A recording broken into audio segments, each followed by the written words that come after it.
얼마 전에 읽었던 책의 서문을 제가 조금은 다듬어서 읽어드리도록 하겠습니다. 이 책은 고통 중에 태어난 책입니다. 몇 년 전 저는 혹독한 시련의 강을 건너야 했습니다. 그날 이후로 몇 년 동안 깊고 어두운 그늘이 제 삶에 드리웠습니다. 사람들의 오해와 비난을 받았고 힘들게 간직해왔던 삶의 소중한 것들을 상실했습니다. 저는 야곱이 야반 도주를 한 것처럼 모든 것을 내려놓고 떠나야 했습니다. 수치심이라는 괴물이 날마다 저를 괴롭혔고 모든 사람들이 손가락질하는 것 같아 아무도 만나고 싶지 않았습니다. 침착한 채 했지만 마음은 파도처럼 요동치고 있었습니다. 이 고통스러운 사건들을 어떻게 해석하며 반응해야 할지 알 수 없어 괴로워하고 있을 때 하나님은 감사를 가르쳐 주셨고 감사로 반응하게 하셨습니다. 그즈음 매주 한 편씩 쓰기 시작한 감사의 글은 저의 상한 마음을 어루만져 주시는 하나님의 손길이었습니다. 한 편 한 편 감사의 글을 쓰면서 원망과 억울함과 섭섭함으로 어두워진 영혼의 창이 깨끗해지는 것을 느낄 수 있었습니다. 고통스러웠던 시간들이 새롭게 해석되었고 그 시간 동안 저를 붙잡고 계셨던 하나님의 손길을 느낄 수 있었습니다. 감사는 저의 시각을 바꿔주었고 감사의 언어는 얼룩진 저의 과거를 아름답게 색칠하는 물감이 되었습니다. 짧은 글이었지만 그분이 통과해야 했던 고난의 깊이와 무게가 느껴졌습니다. 동시에 그런 어둠 가운데에서 주어진 하나님의 처방이 감사였다는 사실이 뜻밖이기도 하고 놀랍기도 했습니다. 도대체 감사의 능력은 얼마나 대단한 것이기에 칠흑 같은 어두움과 절망감마저 몰아낼 수 있다는 말인가? 만약 감사에 그 정도로 놀라운 능력이 있다면 하나님께서 사랑하는 당신의 자녀들에게 범사에 감사라고 말씀하시는 것은 당연한 일이라는 생각이 들었습니다. 만약 우리의 손에 모든 병을 고칠 수 있는 최고의 처방이 있다면 사랑하는 사람들에게 가장 먼저 그 처방부터 사용하지 않겠습니까? 저는 바로 그것이 오늘 우리에게 범사에 감사라고 말씀하시는 이유라는 생각이 듭니다. 감사는 하나님께서 우리에게 주실 수 있는 최고의 처방전이요 능력이며 은혜이기 때문이죠. 그것은 또한 사단이 왜 그토록 성도의 삶에서 감사를 빼앗으려고 애쓰는지, 가증 방법과 수단을 동원해서 감사를 빼앗으려고 애쓰는지에 대한 대답이 되기도 한다고 생각합니다. 감사를 잃어버린 성도는 마귀가 다루기가 너무 쉽기 때문이죠. 성경을 읽어보고 교회 역사를 살펴보십시오. 사단이 언제나 감사를 잃어버린 불평과 불만과 비난과 정죄의 사람들을 자신의 도구로 사용했다는 것을 발견하는데 많은 시간이 걸리지는 않을 거예요. 우리는 에덴 동산에 나타난 뱀의 유혹이 감사와 신뢰를 빼앗는 것에서 시작되었다는 사실을 놓쳐서는 안 됩니다. 뱀이 유혹하기 전날까지, 아니 바로 그 직전까지만 해도 아담과 하와는 자족하는 삶을 살았습니다. 하나님께서 허락하신 은혜는 풍성했고 그들에게는 하나님을 신뢰하는 기쁨이 있었죠. 그런데 뱀이 선악을 알게 하는 그 나무를 주목하게 한 그 순간 인간의 내면에는 불만과 불평 그리고 하나님에 대한 불신이라는 감정이 싹트기 시작했습니다. 사실요, 아무것도 달라진 것은 없었습니다. 그러나 악한 자가 다가와서 그 마음에 악한 씨앗을 뿌리자 그들에게는 금지되어 있던 그 한 가지가 크게 보이고 그 금지된 나무가 마음에 계속 걸리고 불편하기 시작했습니다. 그날 하나님의 형상대로 지음받은 인간의 내면에 심겨져 있던 감사라는 DNA는 훼손되었고 그날 이후로 인간의 입에서는 감사의 말보다는 원망과 불평과 비난의 말들이 쏟아져 나오기 시작했습니다.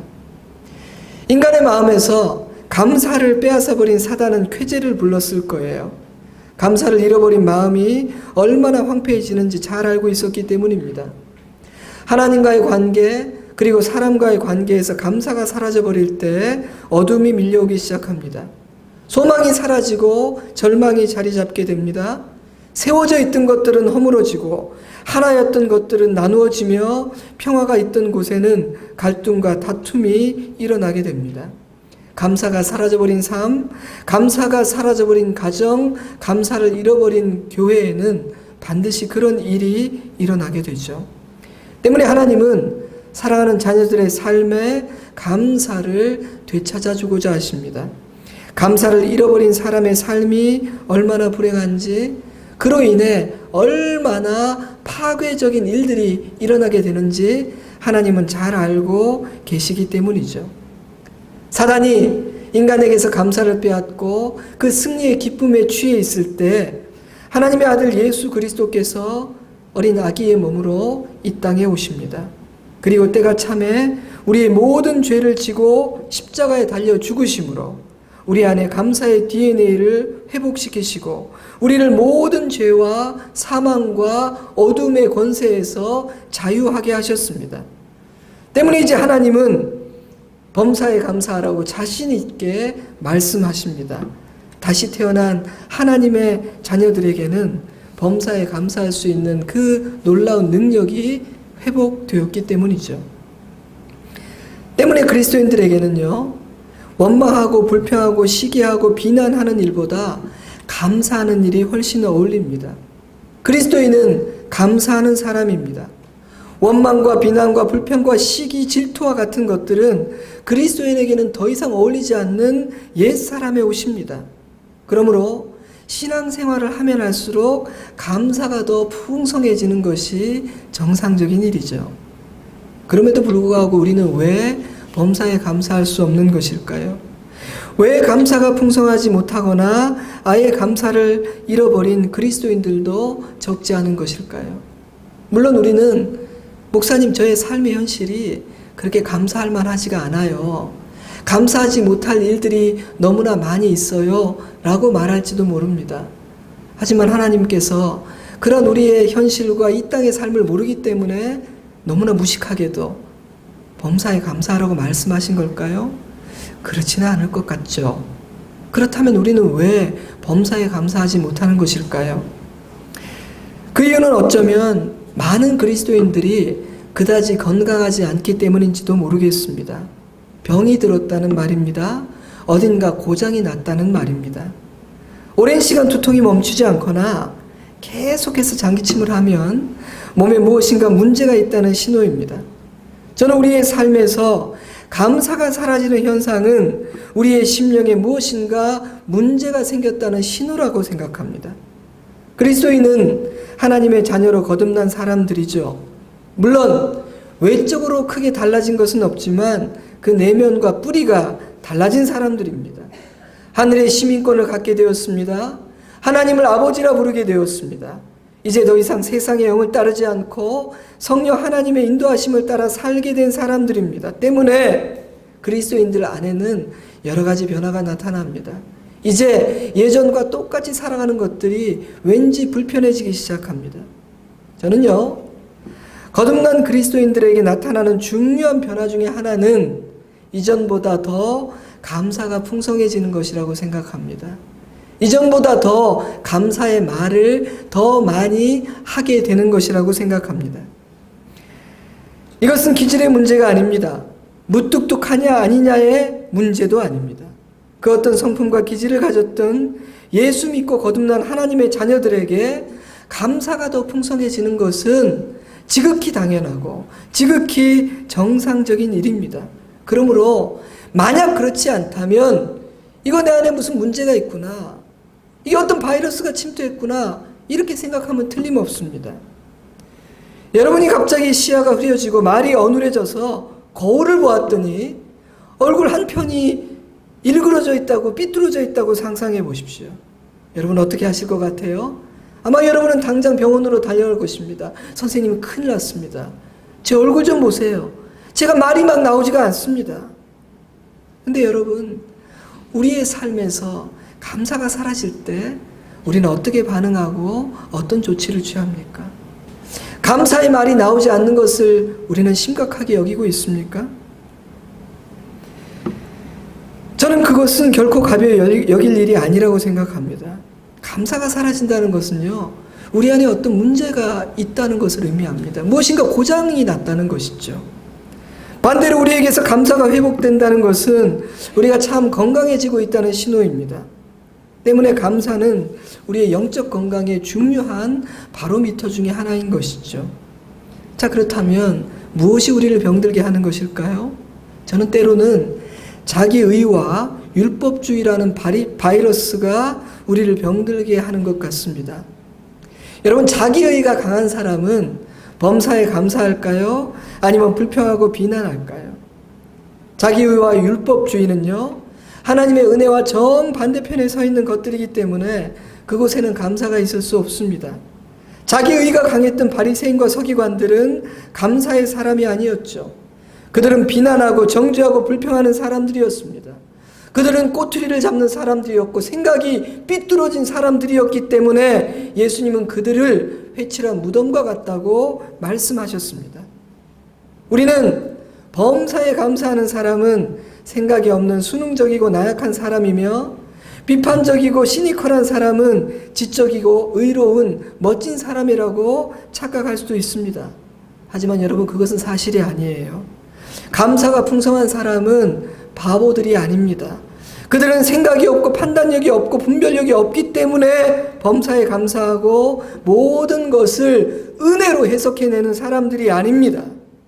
그들은 하나님의 은혜와 사랑의 빛 아래에서 자신의 삶과 세상의 모든 것들을 바라보고 이해하고 해석하기에 그들의 눈에는 언제나 어떤 상황에나 감사할 것들이 먼저 보입니다. 그래서 그들은 그 어떤 판단을 하고 그 어떤 말을 뱉기 전에 먼저 감사합니다. 그들은 자신도 죄인이며 어리석은 자인 줄 아는 지혜자이기에 함부로 말하지 않고 다른 사람의 말을 겸손히 경청하며 먼저 감사하는 일부터 합니다. 물론 이 세상에는 감사할 수 없는 일들도 많고 부조리하고 잘못된 일들도 있습니다. 그러나 먼저 감사부터 하면 문제와 불평거리들에 대한 우리의 해석과 반응이 달라질 수 있습니다. 때문에 자기 의에서 비롯되는 불평과 비난과 정죄로 가득한 사람들은 관계를 파괴하고 가정과 공동체에 부정적인 영향을 끼치지만, 감사의 사람들은 언제나 답을 찾고 고치고 치유하고 세우는 사람들입니다. 사람들은 부정하고 싶겠지만요, 비난과 불평의 뿌리에는 나는 옳다는 자기 의가 있습니다. 감사하지 못하는 마음의 뿌리에도 자기 의가 있는 경우가 많습니다. 그래서 비난과 정죄와 잔소리는 사람을 살리지 못하고 사람을 변화시키지 못하는 것 같습니다. 왜냐하면 부인하고 싶겠지만 그런 것들의 뿌리에는 자기 의가 있거든요. 우리를 치유하고 새롭게 하는 것은 언제나 은혜이며 감사입니다.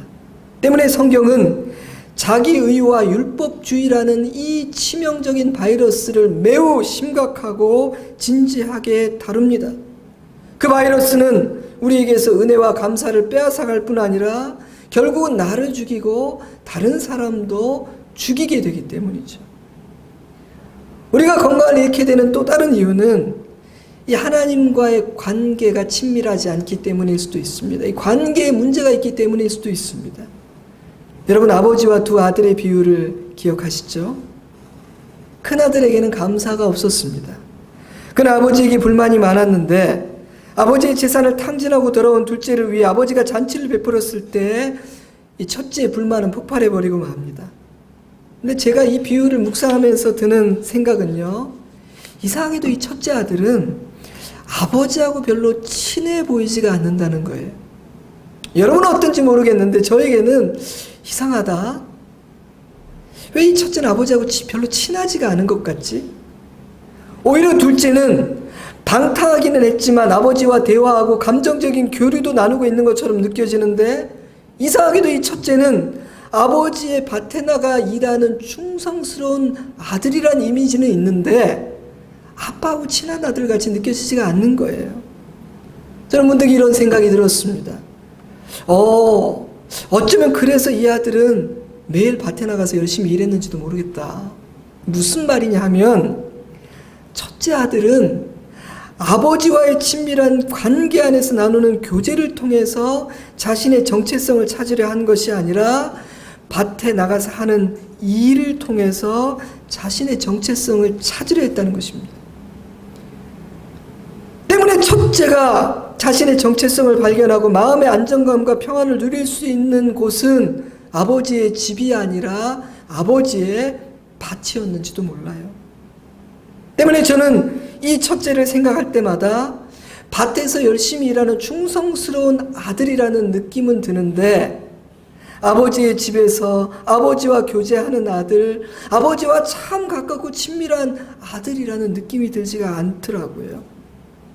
저는 그것이 이 아들의 문제였다고 생각합니다. 아버지와의 친밀한 교제 안에서 자신의 기쁨과 정체성과 삶의 의미를 찾지 못했던 이 아들은 열심히 일했지만 불행했습니다.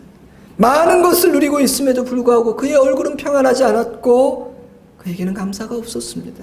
오히려 불만이 가득했죠.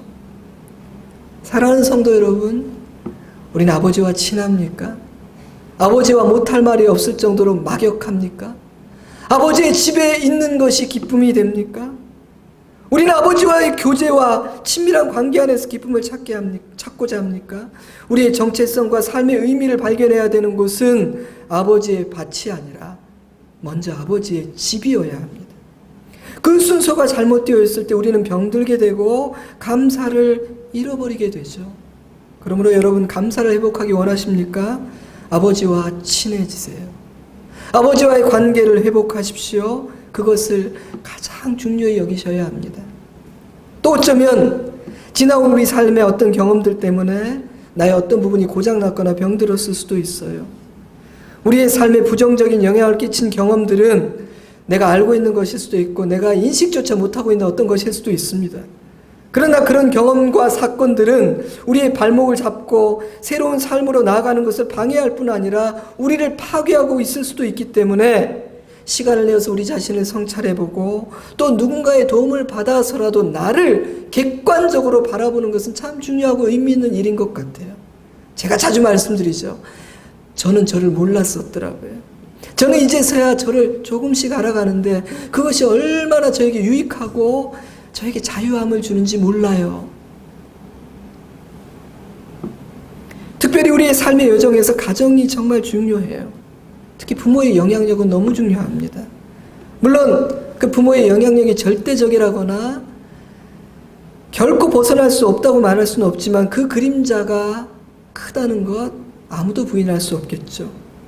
많은 경우 감사가 풍성한 부모에게서 자란 자녀들은 자기도 모르게 감사하는 법을 배우더라고요.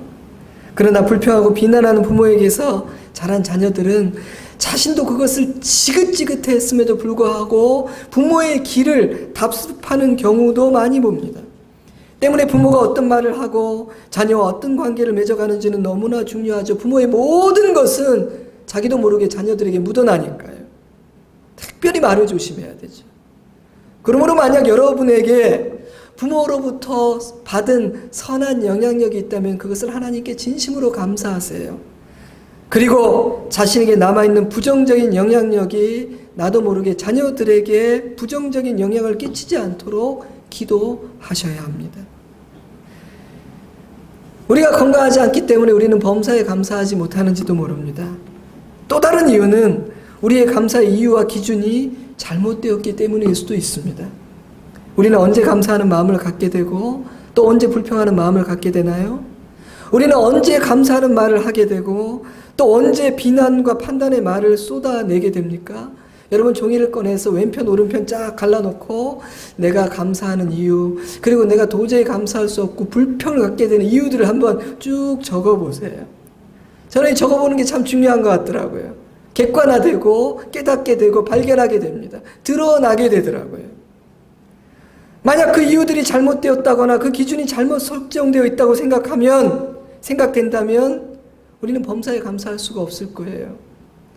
여러분, 인간의 욕심은 쉽게 채워지지 않고 또 인간은 본능적으로 비교하기를 좋아하는 존재인지라 그런 인간이 범사에 감사한다는 것은 쉬운 일이 아니에요. 엄마, 나 수학 90점 맞았다. 그래? 철수는 몇 점인데? 엄마, 드디어 내가 땡땡 대학에 합격을 했어요. 그래? 내 친구는 땡땡 대학에 합격을 했다던데? 여보, 내가 드디어 승진을 했어요. 그렇군요. 내 남편은 4년 전에 승진했는데.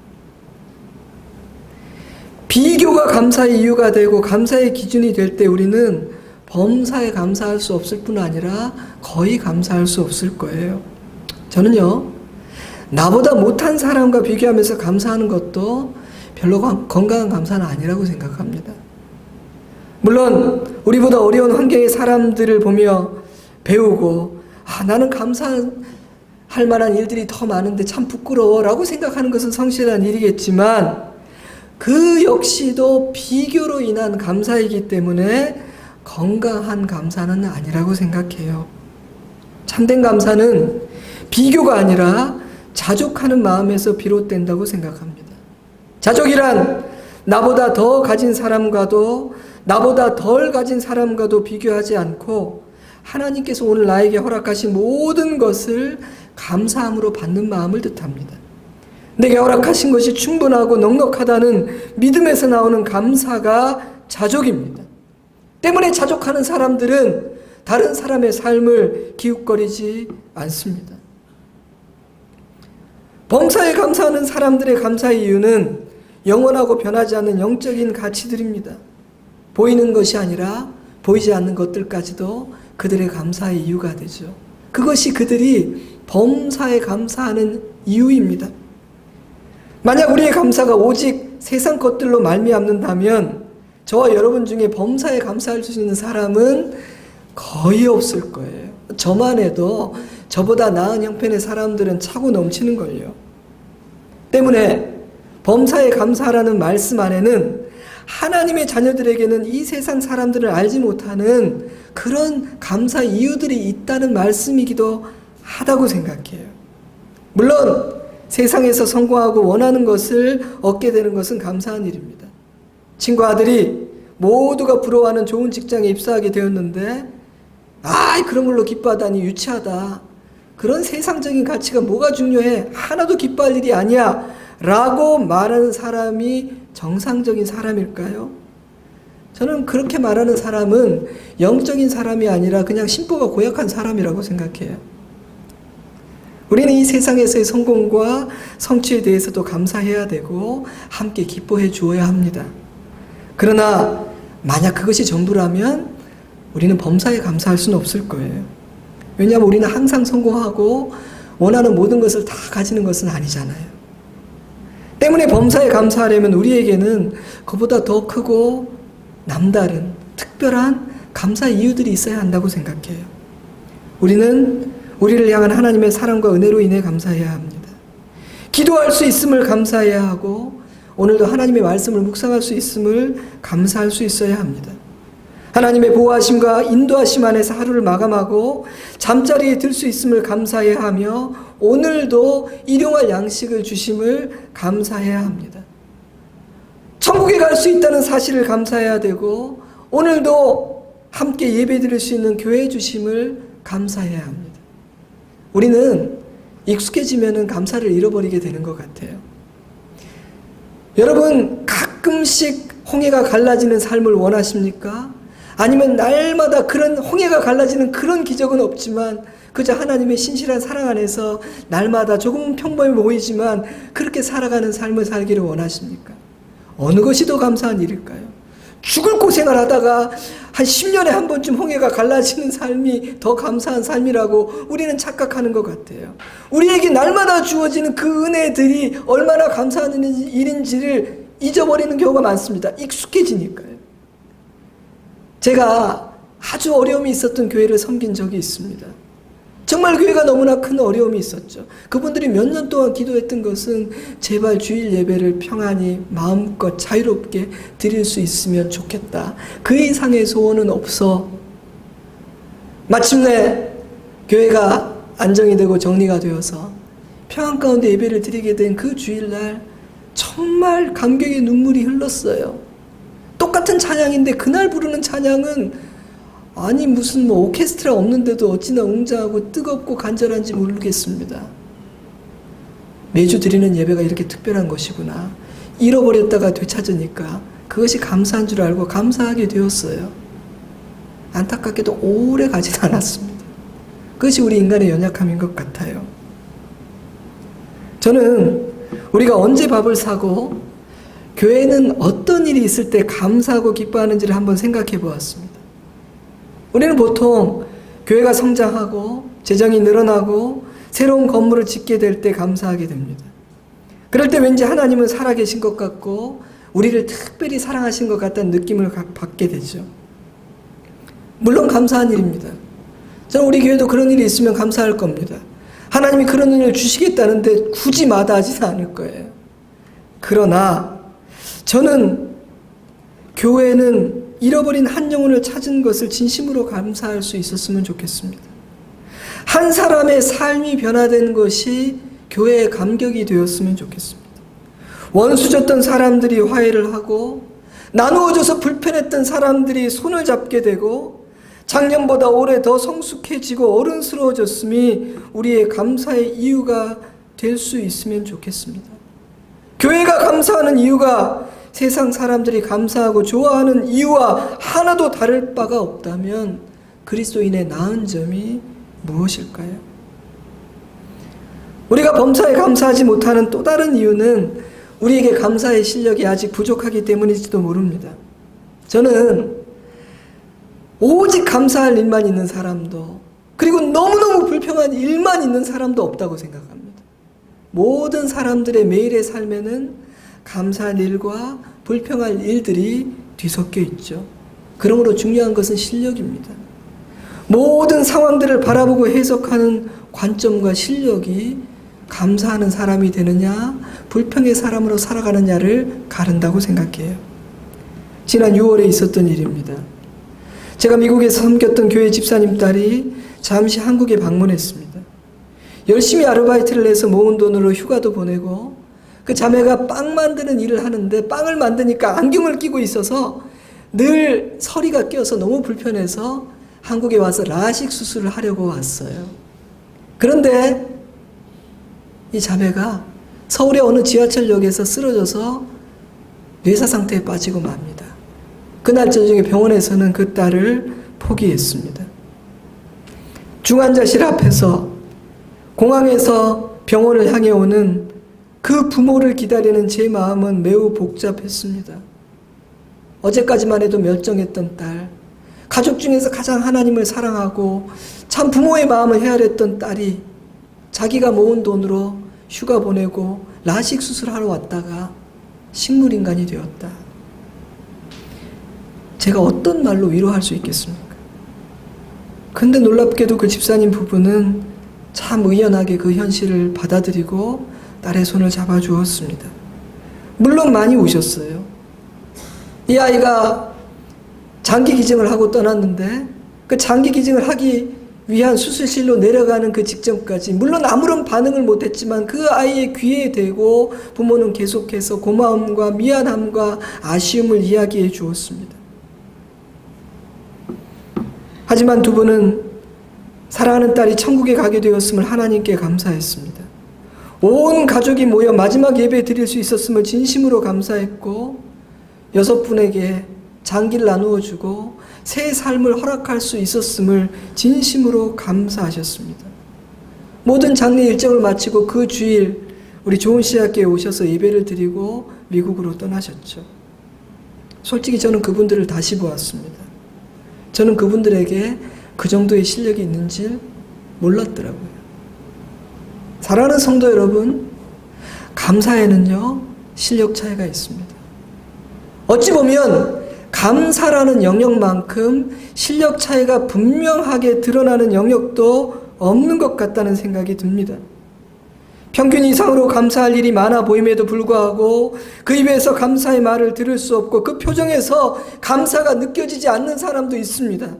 그런가 하면 놀랍게도 저런 상황에서 어떻게 감사할 수 있을까? 저렇게 무거운 짐을 진 분에게 내가 어떻게 집사님 감사하세요 라고 말할 수 있을까라고 생각되는 성도에게서 목사님 저에게 오늘 너무 감사한 일이 있었습니다. 하나님께서 오늘 저에게 감사의 마음을 주셨어요 라는 문자를 받게 됩니다. 그런 분들을 대할 때마다 저는 감사는 소유나 환경의 문제가 아니라 은혜의 문제요 관점과 실력의 문제라는 생각을 하지 않을 수가 없습니다. 저는 그런 성도들을 존경합니다. 저는 유명한 사람들을 존경하지 않고요. 제가 삶에서 만나는 그런 성도들을 진심으로 존경합니다.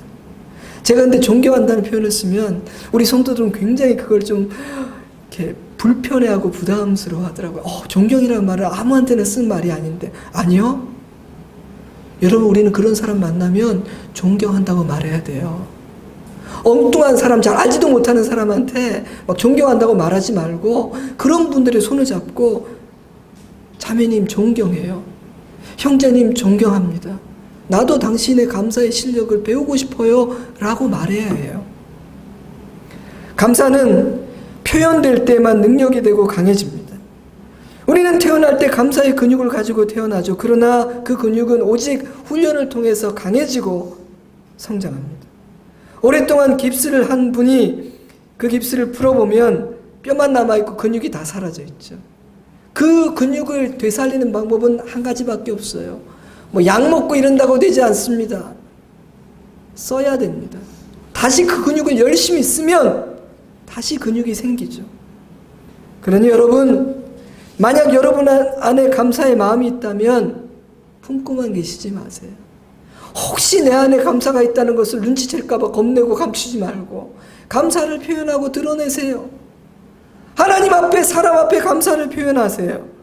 감사의 글을 써서 보내세요. 감사의 말을 하는 것을 부끄러워하지 마세요. 그것을 부끄럽게 여기게 만드는 존재는 성령 하나님이 아니라 마귀라는 것을 잊지 마세요. 목사님, 내 남편, 내 아이, 내 그렇게 험한 말 어제 했는데 오늘 고맙다고 내 창피해서 못합니다. 하세요. 하나님 제대로 섬기지도 못했는데 내가 부끄러운 아들이고 딸인데 하나님께 감사하다고 염치가 하세요. 감사는 표현할 때 능력이 됩니다. 감사를 표현할 때 근육이 강해집니다. 마지막으로 우리가 범사에 감사하지 못하는 또 다른 이유는 감사는 오직 감사의 이유를 발견하고 깨달은 사람만이 할 수 있는 것이기 때문이죠. 여러분 생각해 보세요. 감사할 이유가 하나도 생각이 안 나는데 어떻게 감사할 수 있겠어요? 때문에 저는요, 묵상의 실력이 좋은 사람은 감사의 실력도 좋다고 생각해요. 왜냐하면 감사의 이유는 묵상하는 중에 발견되고 깨달아지기 때문이죠. 묵상하지 않으면 그냥 눈에 보이는 것만 감사하죠.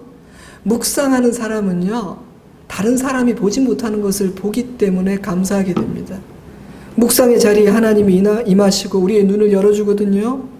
굳이 감사의 이유를 찾으려 하지 않아도 하나님을 깊이 생각할 때 하나님은 우리가 잊어버리고 있지만 우리가 반드시 기억해야 될 것들, 우리는 알지 못하지만, 우리는 잊어버렸지만, 익숙해져서 은혜인 줄 몰랐지만 사실은 하나님의 은혜인 것들, 그리고 우리를 붙들고 계시는 그 하나님의 손길을 느끼고 감사하게 됩니다. 그러므로 묵상하지 않는 사람의 삶에는요, 감사가 빈약할 수밖에 없어요. 때로 우리는 내가 받은 은혜와 감사해야 할 이유들을 적어볼 필요도 있습니다. 이런 찬송 가사 아시죠? 세상 모든 풍파 너를 흔들어 약한 마음 낙심하게 될 때 내려주신 주의 복을 세워라. 주의 크신 복을 내가 알리라. 세상 근심 걱정 너를 누르고 십자가를 등에 지고 나갈 때 주가 내게 주신 복을 세워라. 두려움 없이 항상 찬송하리라. 받은 복을 세워보아라. 크신 복을 내가 알리라. 받은 복을 세워보아라. 주의 크신 복을 내가 알리라. 여러분은 여러분이 받은 복을 한번 작정을 하고 하나하나 세워보신 적이 있습니까? 그 은혜와 감사의 이유들을 펜을 들고 한번 써보신 적이 있나요? 쓸 게 뭐가 있을까 싶으십니까? 과연 그런지 한번 써보세요. 분명히 감사 이유들을 발견하게 되실 것입니다. 목사님, 그렇게까지 하면서 감사를 회복해야 되나요? 큰 문제는 없는 것 같은데 그렇게까지 애를 쓰면서 감사를 꼭 회복해야만 되는 것입니까? 그래야 됩니다, 여러분. 감사를 잃어버리면요, 나만 죽지 않아요. 내 곁에 있는 사람도 죽입니다. 감사를 잃어버린 사람은 단지 감사를 하지 않는 자리에 있지 않아요. 반드시 독을 뿜는 자리로 나가게 돼요. 그러니까 우리는 감사하느냐, 다른 것들을 뿜느냐, 둘 중에 하나의 선택밖에 없어요. 그러므로 어떤 방법을 동원해서라도 주님의 바짓가랭이를 잡고라도 하나님, 잃어버린 감사를 제 마음에, 제 입에 회복시켜 주십시오. 제 눈을 열어서 묵상의 실력을 주셔서 감사할 이유들이 제게 있음을 알게 해주세요라고 기도해야 합니다. 말씀을 맺겠습니다. 감사에 대해서 묵상을 하다가 이스라엘이 생각났어요. 요즘 큐티하고 있는 민수기에는 불평의 책이라는 별명이 붙어 있습니다. 광야 이스라엘은 감사하고는 거리가 멀었거든요.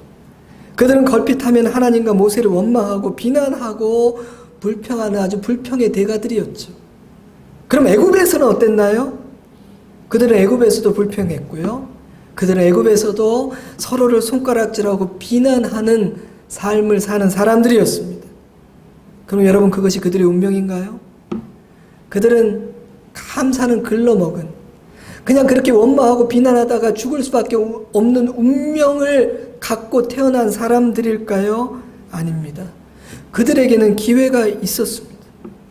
10가지 재앙과 홍해가 갈라지는 기적으로 시작된 출애굽은 불평과 비난의 삶을 버리고 감사와 찬양의 삶을 새롭게 시작할 수 있는 기회였습니다. 실제로 그들은 찬양으로 광야를 출발했죠. 출애굽기 14장 31절, 이스라엘이 여호와께서 애굽 사람들에게 행하신 그 큰 능력을 보았으므로 백성이 여호와를 경외하며 여호와와 그의 종 모세를 믿었더라. 이때 모세와 이스라엘 자손이 이 노래로 여호와께 노래하니 일렀으되 내가 여호와를 찬송하리니 그는 높고 영화로우시며 말과 그 탄 자를 바다에 던지셨음이로다. 하나님은 그들에게 기회를 주셨습니다. 오래전에 보았던 어떤 영화의 대사를 기억합니다. 제가 너무 이 대사 이 부분을 좋아해서 자주 인용을 해요. 한 여인이 하나님께 남편을 사랑하게 해달라고, 사랑을 달라고 간절히 기도했는데 왜 하나님은 나에게 사랑할 마음과 사랑을 주지 않으시냐고 막 불평을 합니다. 그때 종업원의 모습으로 나타난 하나님이 이 여인에게 이렇게 얘기하죠. 우리가 사랑을 구한다면, 우리가 사랑을 구할 그때 하나님은 사랑을 주실까요? 아니면 사랑할 기회를 주실까요? 우리가 사랑을 달라고 기도할 때 하나님은 사랑을 주실까요? 사랑할 수 있는 기회를 주실까요? 당신은 혹시 하나님께서 사랑을 구하는 당신에게 이미 남편을 사랑할 기회를 주셨다고 생각되지는 않으세요? 그러니 가서 사랑하세요. 더 사랑을 구하지 말고 가서 사랑하세요. 저는 오늘 이 말씀을 들은 우리에게 하나님께서 감사할 기회를 주실 거라는 생각이 들었습니다. 아마 이번 주 중에 하나님은 여러분에게 감사할 기회를 주실 거예요. 그 문을 열고 들어가세요. 이스라엘 백성들은 하나님께서 주신 그 기회, 불평과 원망과 비난과 정죄의 삶을 벗어나 감사의 새로운 삶으로 들어갈 기회를 놓쳐버리고 말았습니다. 그러나 우리 주님께서 우리를 위해 허락해 주시는 그 문을 열고 감사의 삶으로 들어갈 수 있었으면 좋겠습니다. 어제까지가 어떠했는지는 중요하지 않습니다. 오늘부터 범사에 감사하는 삶을 살아갈 수 있었으면 좋겠습니다. 하나님은 사랑하는 당신의 자녀들이 웃는 모습을 보고 싶어 하십니다. 우리에게 웃음과 소망을 회복시켜주는 중요한 처방전, 확실한 처방전은 범사에 감사하라. 제가 처음 인용했던 그 서문의 목사님은 너무 어려운 상황이었죠.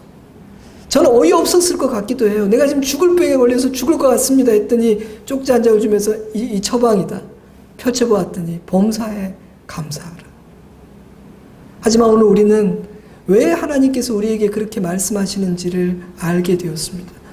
이 명령은 우리에게 짐을 지어주신 하나님의 짐이 아닙니다.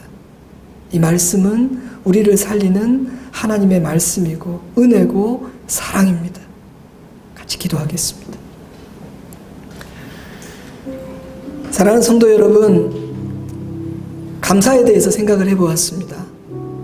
우리 자신을 진단해 보았으면 좋겠습니다. 몇 점 주시겠습니까?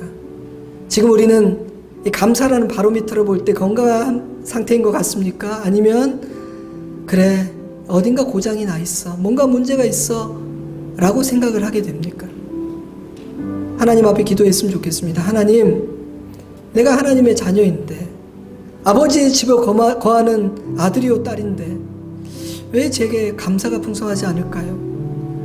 감사를 회복시켜 주십시오. 제가 보아야 될 것들을 볼 수 있도록 도와주시기를 원합니다. 그래서 이제 주님의 손을 잡고 밝은 삶, 희망이 있는 삶을 살게 하여 주시옵소서. 우리 잠시 기도하겠습니다.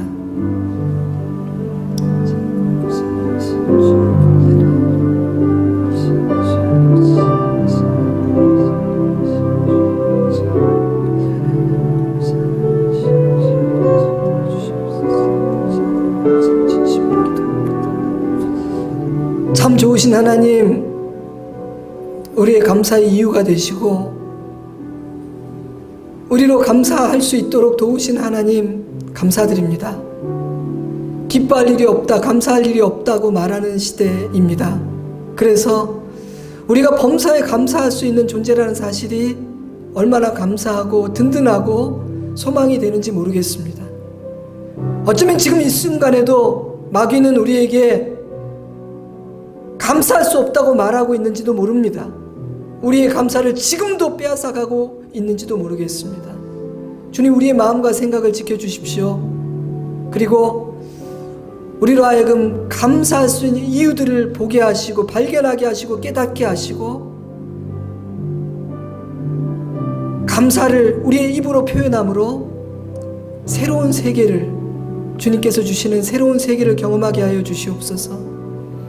만약 우리가 감사하지 못하고 우리가 뱉지 말아야 될 말을 뱉음으로 내 곁에 있는 사랑하는 사람들을 아프게 했다면 주님, 그 아픔을 치유해 주시고 이제 나의 입에서 나오는 감사와 빛과 진리의 말씀으로 살리고 세우는 인생, 깨진 것을 붙이고 하나 되게 하는 인생을 살아가게 하여 주시옵소서. 감사합니다 하나님, 감사합니다 하나님. 예수님 이름으로 기도드리옵나이다. 아멘. 다 같이 자리에서 일어나셔서 우리 마지막 찬양을 함께 하나님께 드리겠습니다.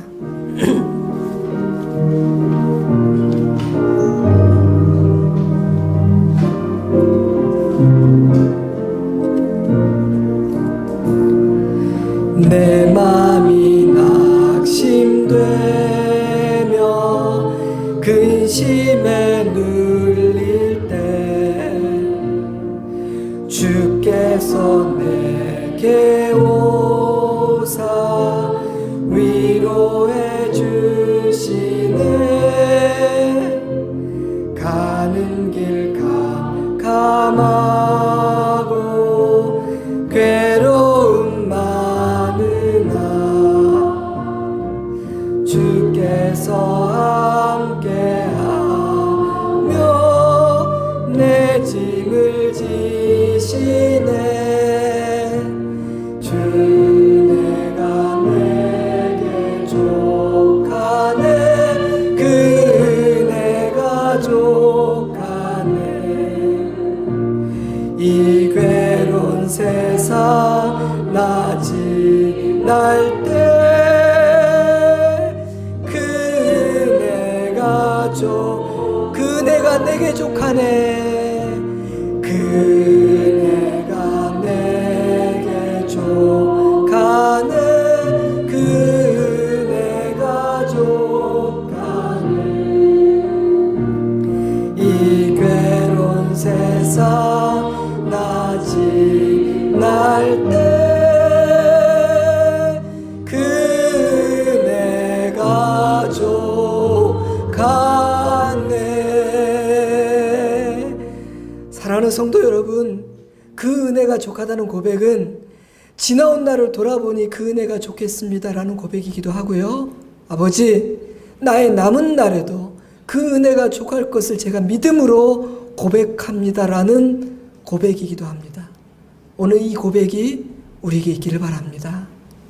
지금은 우리 구주 예수 그리스도의 은혜와 하나님 우리 아버지의 깊고 넓은 사랑하심과 성령 하나님의 능력과 은혜의 역사하심이 새롭게 되어 이제 주님 열어주신 범사에 감사하는 그 문을 열고 들어가 감사의 사람으로 살리고 세우고 고치고 치유하는 아버지의 자녀의 멋지고 아름다운 삶을 살기를 소망하는 사랑하는 자녀들과 그 가정 위에 우리 좋은 씨앗교회와 열방의 교회 위에 이 나라 이 민족 위에 이제로부터 영원토록 함께 하시옵기를 간절히 축원하옵나이다. 아멘.